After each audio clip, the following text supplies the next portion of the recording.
अस्सलाम वालेकुम viewers, this is जुमेरानी viewers. आज मैं आपको चिकन स्टीम रोस्ट बहुत कम इंग्रेडिएंट्स में बताना सिखा रही हूँ। चलिए स्टार्ट करते हैं। Let's get started. सबसे पहले हमने चिकन लेना है 2 kg। इसको हमने धो के स्ट्रेनर में डाल देना है और पानी ड्राई कर लेना है। अब हम इसको एक बाउल के अंदर डाल रहे हैं। डालने के बाद मैं आपको इसके इंग्रेडिएंट्स दिखाती हूँ। सिरका, सोया सॉस, चिकन टिक्का मसाला और लहसुन अदरक का पेस्ट। सबसे पहले हमने लेग पीस पे कट लगाने हैं ताकि मसाला सारा इसके अंदर एडजस्ट हो जाए, चला जाए। बाकी बोटियाँ तो सारी छोटी थी, सिर्फ लेग पीस पे मैंने कट लगाए थे। जिस तरह जी कट लगा लें और इसके अंदर बाकी तमाम इंग्रेडिएंट्स अब हम डालते हैं।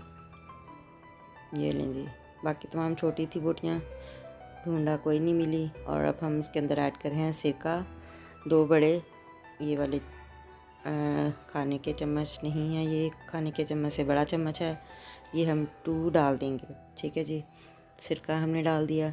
सिरका डालने के बाद हम इसके अंदर डालेंगे सोया सॉस, ये भी 2 टेबलस्पून, सॉरी टेबलस्पून से बड़ा है। ठीक है जी, तकरीबन 4 टेबलस्पून हमारे सोया सॉस और सिरका हो जाएंगे। ये डालने के बाद लहसुन अदरक का पेस्ट 2 टेबलस्पून था हमारा, ये हमने ऐड कर देना है। इसको ऐड करने के बाद half packet of chicken tikka masala हम इसके अंदर ऐड करेंगे। फुल नहीं डालना, वो ज़्यादा स्पाइसी हो जाएगा। ठीक है जी, ये मैंने हाफ़ डाला था। एक ये बड़ा चम्मच है और ये हाफ़ थोड़ा सा, और ये बहुत बिल्कुल सही रहा था, आपने ज़्यादा नहीं डालना। ठीक है, इसको अच्छी तरह हमें मिक्स कर लेना है। मिक्स करने के बाद बस अच्छे से हिलाते जाएं, ऊपर नीचे करके इसको मिक्स कर लें। और अब हम इसके अंदर ऐड कर रहे हैं मलाई 4 टेबलस्पून, दही 4 टेबलस्पून या 3 टेबलस्पून डाल दें। ठीक है जी, 3 और 4 टेबलस्पून डाल दें। तो मैंने जी ऐसे डालने के बाद इसको अच्छे से मिक्स कर लेना है। और ये थोड़ा सा हमने ज़रदा रंग ऐड कर देना है इसके अंदर। ये ज़रदा रंग ऐड करने के ये इसलिए डालना है ताकि इसका कलर अच्छा सा आ जाए। और जी ये ले हमने रैपिंग शीट लगा कर इसको कवर करके रखना है।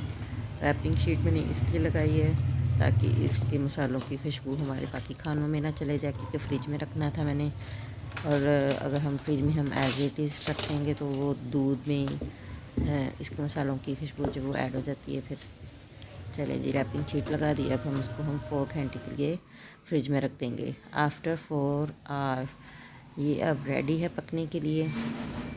ये देखें जी, ठीक है जी, चलें स्टार्ट करते हैं। फिर ये हमने पैन के अंदर हमने चिकन को ऐड कर लिया। ठीक है, ये डाल दिया सारा। अब हम इसके अंदर सिर्फ ऐड करेंगे पानी। 1 गिलास पानी डालना है, आधा मैंने अभी डाल दिया है और ये लें जी आधा और डाल दिया, यानी कि 1 गिलास ऑफ वाटर हमने टोटल इसके अंदर पानी ऐड करना है। डालने के बाद हम इसको कवर कर देंगे 15 मिनट्स के लिए। जब ये 15 मिनट के बाद ऐसा हो जाएगा फिर इसके अंदर हम थोड़ा सा ऑयल डालना है, 4 to 5 टेबलस्पून। आफ्टर 5 मिनट हमने इसको फिर अनकवर करना है और जी इसको अच्छे से हिला लेना है। ये लें जी, अभी हल्का हल्का सा पानी था, ग्रेवी हल्की हल्की सी। हम फिर इसको थोड़ा सी देर के लिए कवर करेंगे। कवर करने के बाद ये हम इसको कोयले का धुआं देना है। कोयले का धुआं देने के लिए हमने एलुमिनियम फॉइल का एक छोटा सा बाउल बनाया, उसके अंदर हमने फुल गरम कोयला रख दिया और ये थोड़ा सा ऊपर ऑयल डाल दिया। चले जी, फ़ौरन से कवर कर देना है। और इस तरह ये देखें स्मोक सारे कढ़ाई में फैल गई थी।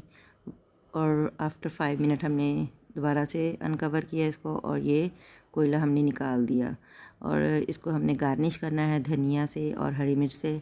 आप अदरक से भी कर सकते हैं, मैंने अदरक से नहीं किया था, सिर्फ धनिया और हरी मिर्च से गार्निश किया था। बहुत ही यमी और बहुत ही टेस्टी बना था।